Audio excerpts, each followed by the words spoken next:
What do people get right and wrong about the culture and, in general, the organization that is the CIA? It's not like the movies at all. It's funny when I revealed to my oldest daughter that I worked for the CIA, her first question was, A, do you carry a gun?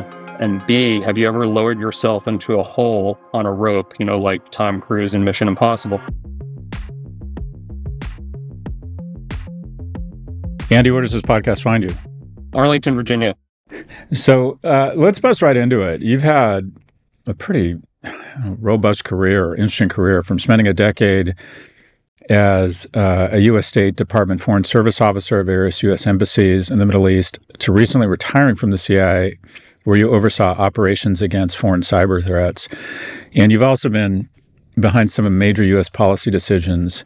Can you walk us through your time in the public sector to where you are now? Just how did you get here? Well, it's an interesting journey. It started at age 18, believe it or not. When I applied for college, I decided to only apply to two schools, much to my mother's chagrin. The Naval Academy and the Air Force Academy. I ended up attending the Air Force Academy, did my 4 years there, and then spent 5 years as an intelligence officer in the Air Force. I fell in love with the overseas environment, so took the Foreign Service exam, joined the Foreign Service, as you noted, and spent all of it. I learned Arabic, spent all of it in the Arab world. Eventually, migrating over to CIA. And honestly, I thought before 9/11 that I would be doing this sort of for about 3, 4, 5 years, and then go back to where I was from, the New York, New Jersey area, and do something different with my life. But 9/11 happened. That transformed, obviously, much of my generation. But for me personally, just changed the trajectory of my professional life and what I wanted to do. And by the end of September 11th, 2001, I had concluded what I wanted my life's work to be, to work in the national security arena, and at least for a major portion of my career in the counterterrorism space. What do people get right and wrong about the culture and, in general, the organization that is the CIA? It's funny when I revealed to my oldest daughter that I worked for the CIA, her first question was, A, do you carry a gun? And B, have you ever lowered yourself into a hole on a rope, like Tom Cruise in Mission Impossible? And the answer on the first one is yes, I've had to carry a gun in certain circumstances. I don't own a gun. It is issued, or was when I was at CIA, it was issued to me when I needed it. And no, I never lowered myself on a rope into a small hole.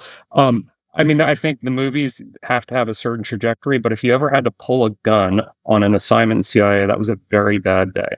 And so at the end of the day, it's CIA is a lot of very smart people doing some very challenging work, but frankly, they're not any different than any other professional in any other discipline who takes their job seriously and wants to be part of an elite institution. It takes a different, sort of person who wants to spend the bulk of their adult life overseas, potentially in the third world or the fourth world or the fifth world, if there is such a thing. Um, and that's, the major difference. But again, it's not like the movies at all, or Homeland, although believe it or not, CIA people do watch Homeland and enjoy it. There are better renditions of what we do in CIA, and I could highlight a few of those for you at some point. Well, give us one or two that you think, when you saw, what piece of work have you seen where you thought somebody there really understands us? So Zero Dark 30, the movie that came after the Bin Laden operation, yeah, the only fictitious part of it amalgamates a whole bunch of storylines into one 2-hour movie script. But each one of the storylines, for the most part, was pretty accurate. There's some politics associated with it, but 13 Hours, the movie that's associated with the attack on the Benghazi, the consulate in Benghazi, and the death of our ambassador, Chris Stevens. There's aspects of that are not right, but as far as like what Benghazi looks like, what the compound looks like, and what sort of transpired over that 13-hour period, pretty accurate. So before we bust into a discussion around cybersecurity, what type of person, when you meet a young person, two people, and you think this person would thrive at the CIA, this person would not do well, what do those two people look like? So in the director of operations where I came from, a lot of people say you have to be an extrovert, you have to be the kind of person who can rapidly learn foreign languages and be comfortable in certain environments. I have not found that to be the case. I found very introverted people to be, quite good at operations. I think the most important attribute for a future successful operations officer is to be self-aware and to be no, not brutally so, but to be self-critical when one has to be, and to understand what your skills and your limitations are professionally. That's really what I've always, as a leader in CIA, that's what I really look for. I haven't looked for any specific skill set, like this guy is a great Mandarin speaker, this guy is a great Arabic speaker. It's really that self-awareness thing, having a foundation of skills and intelligence, but really being able to operate in ambiguity, in difficult situations, and know your limitations. So give us a state of play around cyber warfare. What are the recent developments? What are the key technologies? What do you see, are the big forces shaping cyber warfare? I'll go in reverse, and we'll get it because I know you've talked about artificial intelligence and what that means going forward, and especially in 2024. So I mean, I think AI/ML is going to shape where we are in cyber conflict, so to speak, in 2024. But um, you know, this is a massive debate in the technological community, but also in the policy and strategy community here in Washington D.C. Like, what is cyber warfare, and how do we define it? That debate is not resolved. I mean, different countries use their cyber tools for different things. The Chinese use their cyber tools for intelligence collection, primarily in the realm of intellectual property theft from healthcare companies all the way to the defense industrial base, and essentially trying to leapfrog over the United States technologically by utilizing our research and development. I like to say frequently that, from a cyber perspective, the Chinese are climate change, the Russians are tornado. The Russians really like to use their tools just to disrupt the current order as we know it, what Western United States led. They've also used their cyber tools for intelligence collection, but also attempting to disrupt critical infrastructure. But as we've learned since they invaded Ukraine, those tools aren't what we thought they would be, and there are quite a few limitations. The Iranians, they use their cyber tools in a very different, and again, this isn't a position of advocacy; it's a position of strategic analysis. Very effectively in the realm of coercive diplomacy, they took down Albanian computer systems to demonstrate their dissatisfaction with the Albanians hosting the Mujahideen al-Halq, an Iranian opposition group, and demonstrated that you can use your cyber tools to achieve diplomatic ends. And finally, the North Koreans, they use their cyber tools to make up for the sanctions. They don't have any money because they're sanctioned on almost every front you could imagine. So they use their cyber tools to steal cryptocurrency and then attempt to convert it into fiat currency to fund their weapons programs and whatnot. So that's the state for the nation state actors. I think one of the biggest non-nation state problem we have is ransomware and criminal activity. And back to my point on AIML, previously ransomware actors would send poorly worded emails to people and ask you to click on a attachment, and then that would infect your computer, and they'd either steal intellectual property or try to coerce ransom your data or whatnot. But now with AI ML tools, ChatGPT, they can actually have ChatGPT write those, in idiomatically correct English, and use ChatGPT or other AI ML tools to build exploits, even if they don't have any hacker skills. So I think 2024 is going to be the year of criminal activity in cyberspace, more so, frankly, than the nation state actors. And that's kind of where I see 2024 going from a cyber threat perspective. I just can't imagine how good it's going to be. And even worse than the con is what happens when you can no longer trust anything? I think that's what we're going to see in 2024. But the great thing is, as technology advances in offensive capacity for criminal entities or nation states, so does the defensive capacity. And I do think we're going to have plenty of companies, and they're already coming above the waterline, attempting to come up with defensive software and or security services for small businesses, large enterprises, to defend against this. I also think what's important, there's one thing if the private sector is focused on it, the tools have to be commercially viable, obviously, but the policy community is actively engaging on this. And there was an executive order and a strategy put out on cyber security and what we do with our US government cyber tools back in the spring of 2023.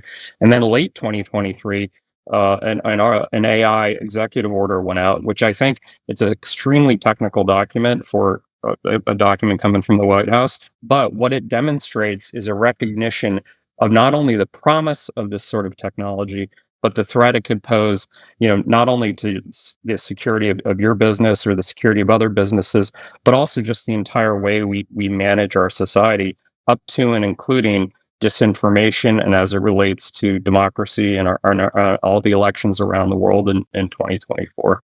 So capacity and competence, rank, if you will, the various nation states in terms of who does it the best or defends against it the best, and how far ahead or behind are they, the other key players?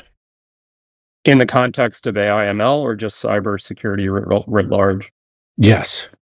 So I mean, I think the United States is head and shoulders above everyone else in our innovative capacity, our ability to capitalize on academia and all the work that they're doing, despite the press indicating otherwise. I think where the PRC has an advantage is just the volume of humans they can throw against this problem set. The cyber, from just purely the government perspective in China, I mean, hundreds of thousands of folks are applied to their offensive cyber problems. Similarly, they have hundreds of thousands of folks working on the defensive side as well. What also the advantage they have is they control the internet. The governments in China, Russia, Iran, North Korea. It's not they make reference to the Great Chinese Firewall. It's sort of a mirage in a lot of ways, but they do control access to internet protocol space in those countries. We do not. So that is a massive vulnerability. But if I had to pick one of the two, having the innovative capacity of the United States of America versus having a vulnerable technology sector due to us living in an open society, I think I'd take the former. This is an elegant segue. You have real domain expertise around the Middle East.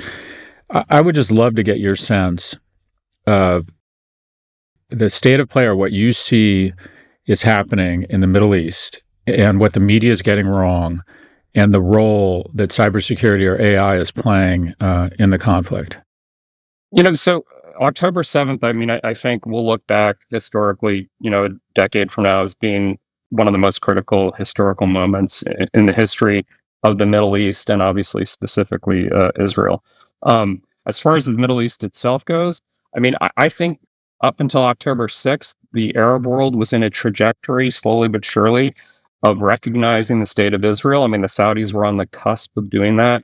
The Emiratis, were very close to basically normalizing, fully relationships with Israel. And I think in part that is why Hamas made the decision that they did when they did, because they were going to get left behind. And arguably, over the past decade, they've already been left behind. Most of the Arab states have walked away from the Palestinian issue, and Hamas didn't like that and put it, on the forefront of everyone's mind. I think, there are going to be governments in the Middle East, principally the Netanyahu government, who do not survive this. I think there's going to be a reset in politics. I hope, for the sake of peace in the future, that it's a government that looks at not only defending Israeli territory, but the rights of the Palestinian people. Destroy Hamas, okay, but the rights of the Palestinian people have to be addressed. Otherwise, it'll be again an epoch of intifada and nonstop conflict. The idea that the Saudi-Israeli rapprochement is put on ice in perpetuity, I don't think that's true. I think by the end of 2024, beginning of 2025, those discussions will reopen, as long as Israel is not in an all-out war in Gaza still. It seems as if the kingdom has been oddly quiet. And it strikes me that the two largest economies just have a lot of mutual interest in tying up together. And what I have seen, I've been struck by how quiet some of the Arab nation states have been around this. And that strikes me as that they're planning to hopefully let this cool down and then re-engage. Do you think that's a fair thesis? I do. I don't have any concrete knowledge as since I retired at the end of September, I'm not really in those dialogue anymore. But my assessment is that will uh, be back on the table. There's some certain hubs of fantastic technological innovation around the globe. One of them is in Israel. Some outstanding computer scientists, cybersecurity folks, and the Saudis recognize that, and they want to partner with the Israelis because of that. Now, Saudi Arabia is not perfect. I mean, they are the Mohammed bin Salman has made a lot of progress, has opened up the kingdom to a great degree, but there are certain human rights issues that I do think are worth considering. We can go back to a few years ago on Jamal Khashoggi and what that all meant, and the murder of Jamal Khashoggi. So I mean, it's not as if the kingdom's going to become a progressive, Jeffersonian democracy. I mean, it's just not going to happen. Is it going to be a productive economic partner for Israel, for the United States, for the rest of the Arab world? Absolutely. I think what has been forgotten in the press to a certain extent is the Saudis have initiated a rapproche, not a full one, but at least a dialogue with Iran. I think that may be one of the most important things to at least nip in the bud the potential for conflict between Saudi Arabia and Iran, and a cross Persian Gulf conflict, because that would actually precipitate a larger conflict that just would be disruptive to the entire region, if not the world. It's interesting you say that because when I think of kind of realpolitik, wouldn't the U.S. Or certain factions of the U.S. government favor, quite frankly, somebody turning Iran's focus away from anti-Western activity? I mean, didn't we lose a buffer and a natural enemy when we kind of took out of Iraq? And that is, we turned Iran into a superpower. Aren't there some factions of the intelligence apparatus and Congress that would like to see tension between the kingdom and Iran? I can say, again, this is as a private citizen, but based on my experience, I don't think anyone in the U.S. intelligence community would be wanting that sort of conflict to be perpetuated. I mean, the U.S. intelligence community serves the policymaker and the legislative branch in other ways. If that is the policy of the United States, which it isn't, that may be the case. The invasion of Iraq in 2003 sort of flipped the boat on a whole lot of things. I mean, I couldn't say this until the end of September of 2023, but the fact of the matter is I wasn't a fan of the invasion of Iraq. It caused an enormous amount of chaos that is going to continue for a generation at least. And to your earlier point, yeah, the government in Iraq under Saddam Hussein was a buffer for the Iranians, and the Iranians subsequently obviously moved into Baghdad, and for years really controlled the situation because we reduced our presence there. But to your point of actually actively encouraging conflict between the Saudis and the Iranians, I think it's the opposite. I think anything we can do to mitigate or prevent or delay a Shia-Persian conflict with the Sunni Arabs, I think is in the interest of everyone. We'll be right back. So we're doing a bit of a world tour here. We talked about the chaos in the Middle East. I would imagine one of the biggest losers from the conflict in the Middle East right now is Zelensky in Ukraine, because it just feels like we've taken our eye off the ball, or people just don't seem to care as much. How would you describe the state of play in the Russia-Ukraine war, and what do you see playing out, given you no longer have access to confidential information, but just as someone who's very good at observing this type of situation and distilling it down to a few points? What are your thoughts on Russia-Ukraine? So the risk of it going off the front page, and it has since October 7th, you're correct. And I honestly think the trajectory will continue as, we have our 2024 election cycle. I mean, the main risk of that is that there's not enough momentum on the Hill to continue to fund the president's programs and the aid programs, the military support programs to Ukraine. I really think that's the only real issue. There is certain advantage for the Ukrainians of not being on the front page every day, and that they can, not quietly in Ukraine, because everybody in Ukraine knows what's going on there, but they can continue their quiet offensive against the Russians and attempt to succeed. I don't think there's a lot of press on the offensive, the Ukrainian counteroffensive stalling. That is a real thing. That seemed to coincide with the October 7th incidents. I don't think that's a permanent condition. I think the Ukrainians are innovative. They have applied technology that hasn't really been used, particularly in drone space. I mean, I think ultimately, if we can continue to write the checks as the U.S. government to support the Ukrainians, they're ultimately going to prevail. I think they have to prevail. I think the whole structure of NATO, the whole structure of how we secure Europe will be upended if they don't succeed. And this idea that we're going to encourage the Ukrainians to come to the negotiating table with the Russians is frankly an absurd proposition unless the Ukrainians decide on their own to do so. And I apologize for skipping around here, but I'll put forward another thesis on another important relationship. The West is struggling with inflation. China is struggling with low growth. We have IP capital. They have unbelievable manufacturing might. Aren't there just a ton of incentives for a thaw in U.S.-China relations? I think there are, and I think in your 2024 predictions, you may have addressed that the biggest. I think I forget exactly how you said it, but I think you said that the biggest tax cut we could have in the United States was a thawing of the relationships between China and the United States. I agree, but there are very particular things that the Chinese do. Again, back to my point on intellectual property theft. Pre-positioning of cyber tools. What Microsoft has called Volt Typhoon, essentially the pre-positioning of tools in telecommunications networks in Guam and elsewhere.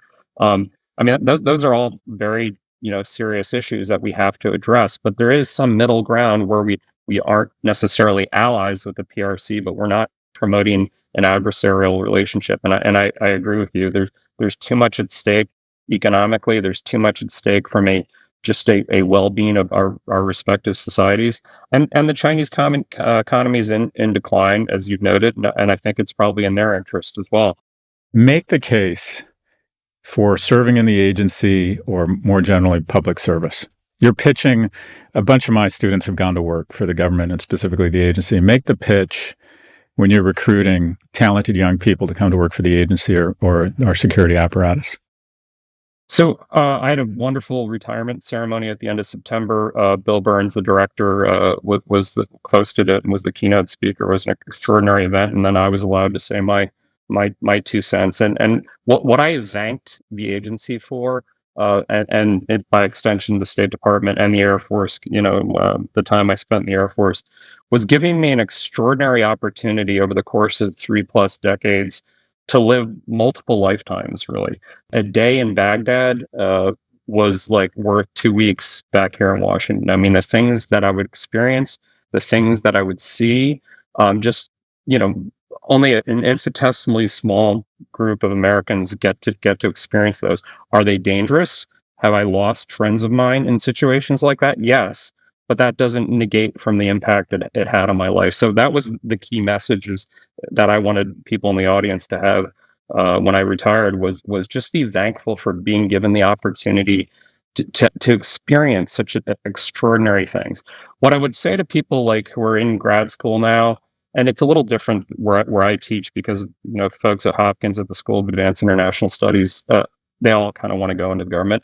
But in other programs, maybe even an MBA program like yours at NYU, I'd say, yeah, you can go to be an investment banker right now after you graduate, or you can make the decision to do some adventurous things around the globe, contribute to your government. If for whatever reason your family situation wouldn't allow you to travel all over the world like I did, there's plenty of ways to serve the United States government, to serve the American people in capacities in Washington and elsewhere, where you bring your talents to really complicated problem sets. And at the end of it, no matter how long you serve, for me, over 3 decades, but 2, 3, 4, 5 years, you leave very satisfied that you had an impact on people. You weren't getting paid enough, but you can always make money. So what I would say is, don't burn your youth, your 20s and your 30s making money.